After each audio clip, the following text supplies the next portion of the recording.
So y'all, with the Job incident in the Bible, God basically just let him,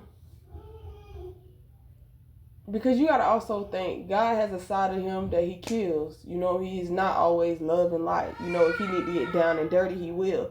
So he just had this conversation with himself about how he was going to try to destroy Job, because he really could not believe that Job was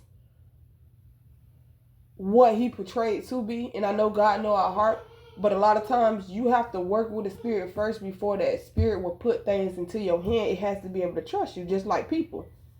So that's why God took everything. He allowed the devil, which was really himself, to remove everything from Job to see how he was going to live his life. He put him through a test. It tell you that in the Bible.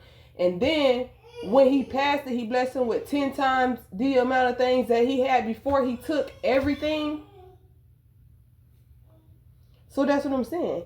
Your conscience is yourself, just like the devil is God, and God, they're one. It's just, how do you think every living vessel on this earth has a conscience? Animals have conscience. So if everything on earth have a conscience, you don't think spirits have a conscience too?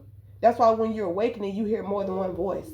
That's why when you do work with spirits, you hear the good side of that spirit, and then you hear the bad side. Same thing with ancestors. When you call on your ancestors, like my grandma, she don't like children. She was mean. So a lot of times, she'll help me get some shit. Like she lucky as fuck.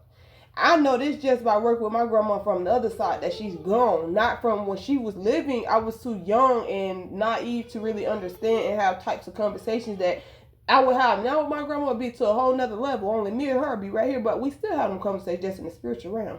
So it's like, she don't really care for kids.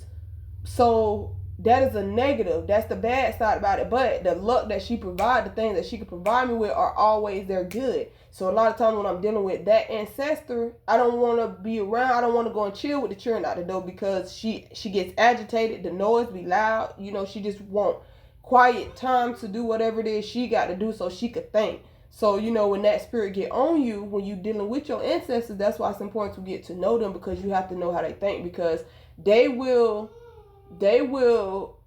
incorporate your body and have you maneuvering and moving how they would. But when you notice that is not of you, that's when you put your feet down and let them know you're working for me, not through me. You're not working through me. You don't call shots. I call shots. You do what I tell you to do, because you had your chance.